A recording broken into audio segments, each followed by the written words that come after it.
অবশ্যই আমরা জানি যে বাংলাদেশের স্বাধীনতা যুদ্ধেও একত্রে একটি ইভেন্টে এবং পুরো যুদ্ধের সময়ে এতজন সেনা কর্মকর্তাকে আমরা হারাইনি।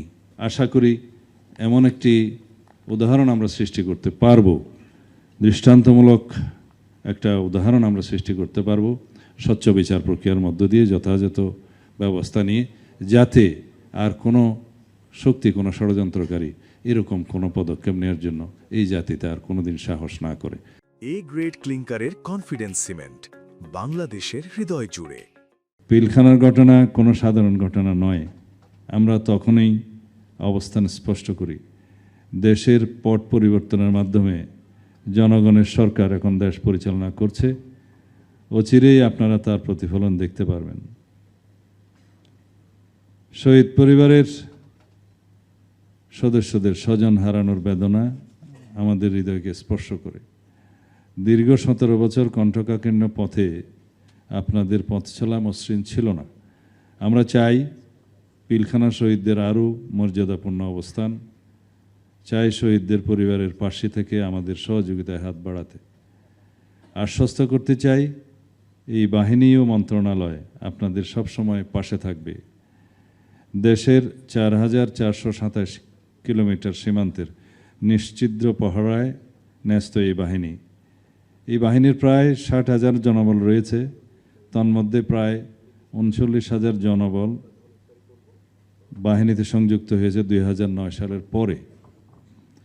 আমাদের সীমান্তকে সুসংহত করতে আমরা বাহিনীর আধুনিকায়নে কাজ করব।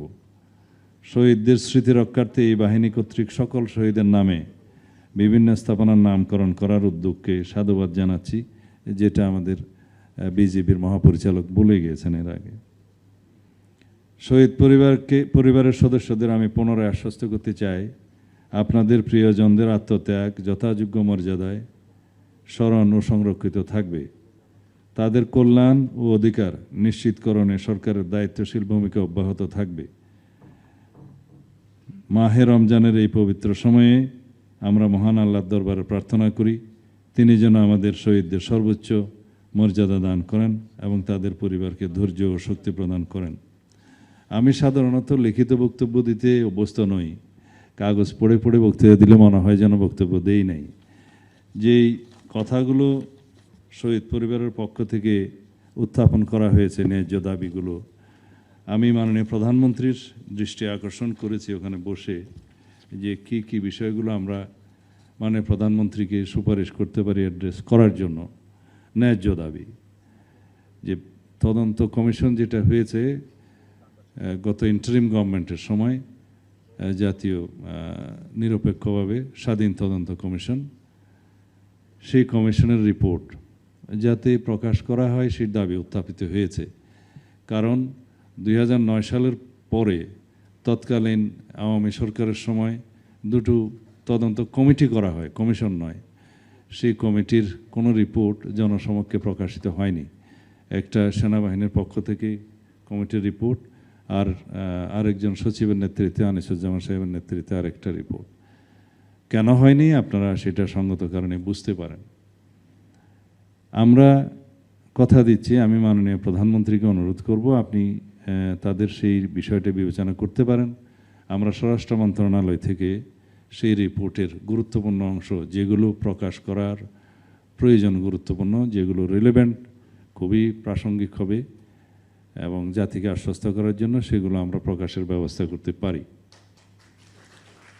দ্বিতীয়, শহীদদের নাম গেজেট আকারে প্রকাশ করার জন্য আপনাদের দাবি উত্থাপিত হয়েছে। তা আমি নিজেও অবাক হয়েছি যে এতদিন কেন সেটা করা হয়নি। এটাও মাননীয় প্রধানমন্ত্রী আপনি বিবেচনা করতে পারেন যে শহীদদের নাম আমরা গেজেট আকারে প্রকাশ করতে পারি। তৃতীয় দাবি, যে জাতীয় শহীদ সেনা দিবস, এটা সি ক্যাটাগরি, মানে গ শ্রেণীর দিবস হিসেবে এখন ঘোষণা করা হয়েছে।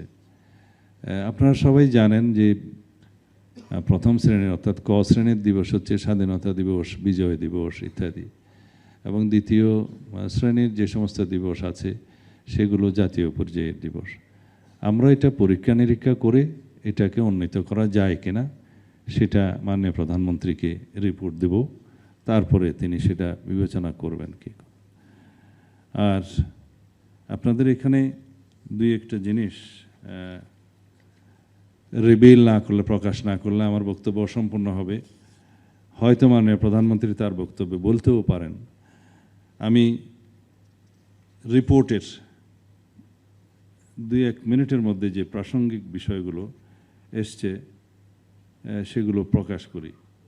রাজনৈতিক সংগঠন হিসেবে আওয়ামী লীগের শীর্ষ নেতৃত্বরাই এই ষড়যন্ত্রের সাথে লিপ্ত ছিল। কমিশনের রিপোর্ট দেশের স্বাধীনতা ও সার্বভৌমত্ব বিরোধী এহেন কাজের জন্য দল হিসেবে আওয়ামী লীগের বিরুদ্ধে আইনানুগ ব্যবস্থা গ্রহণ করতে হবে। হত্যাকারীদের সমর্থনে মিছিল করা থেকে শুরু করে তাদের খাদ্য সরবরাহ করা এবং পালানোর কাজে সহায়তাকারী আওয়ামী লীগের কর্মীবৃন্দ সবাই ষড়যন্ত্রকারী ও হত্যাকারীদের পরিকল্পনা বাস্তবায়নে সকল প্রকার সহায়তা প্রদান করেছে। এই সংক্রান্ত যেসব ভিডিও, ছবি বিভিন্ন সংস্থার কাছে গচ্ছিত আছে সেগুলো পর্যালোচনা করে মিছিলে নেতৃত্ব দানকারীদের শনাক্ত করত, তাদের বিরুদ্ধে আইনানুগ ব্যবস্থা গ্রহণ করার সুপারিশ করা হলো। আমরা সম্পূর্ণ একমত এবং বিচার প্রক্রিয়ায় আওয়ামী লীগকে গণহত্যার জন্য অভিযুক্ত করে যে তদন্তটা চলছে বর্তমানে আইসিটি কোর্টের অধীনে, সেটা 2024-এর গণহত্যার জন্য। কিন্তু এইখানে যে সুপারিশটা করা হয়েছে এই জন্য তদন্ত রিপোর্টের প্রেক্ষিতে কমিশনের রিপোর্টটা আমরা বাস্তবায়ন করব ইনশাআল্লাহ। আজকের অনুষ্ঠানটা তালে দেওয়ার জন্য নয়, আপনারা দয়া করে তালে দিবেন না।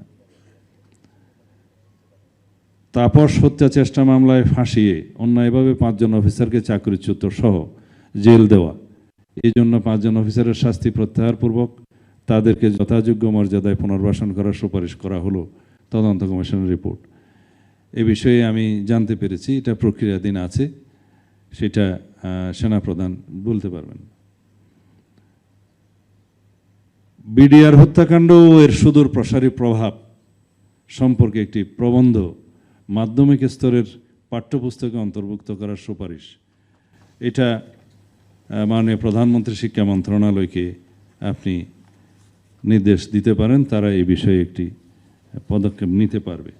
আপনারা অবশ্যই জানেন মাননীয় আমাদের মরহুম দেশনেত্রী বেগম খালেদা জিয়া প্রথম থেকেই এই বিডিআর হত্যাকাণ্ডের তদন্ত এবং বিচারের দাবিতে সোচ্চার ছিলেন এবং তার প্রতিশ্রুতি ছিল যদি সরকার পরিবর্তন হয় তাহলে এই হত্যাকাণ্ডের পুঙ্খানুপুঙ্খ তদন্ত করে যথাযথ বিচারের ব্যবস্থা করবেন।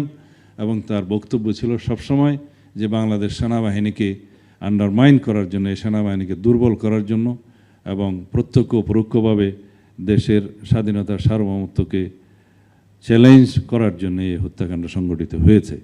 এবং অবশ্যই আমরা জানি যে বাংলাদেশের স্বাধীনতা যুদ্ধেও একত্রে একটি ইভেন্টে এবং পুরো যুদ্ধের সময়ে এতজন সেনা কর্মকর্তাকে আমরা হারাইনি।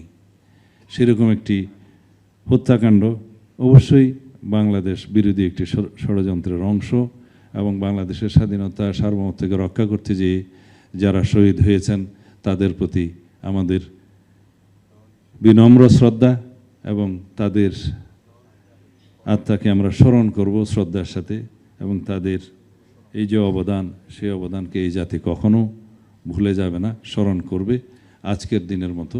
এবং এই যাত্রা শুরু হলো, আশা করি এমন একটি উদাহরণ আমরা সৃষ্টি করতে পারব, দৃষ্টান্তমূলক একটা উদাহরণ আমরা সৃষ্টি করতে পারব স্বচ্ছ বিচার প্রক্রিয়ার মধ্য দিয়ে যথাযথ ব্যবস্থা নিয়ে, যাতে আর কোনো শক্তি, কোনো ষড়যন্ত্রকারী এরকম কোনো পদক্ষেপ নেওয়ার জন্য এই জাতিতে আর কোনোদিন সাহস না করে।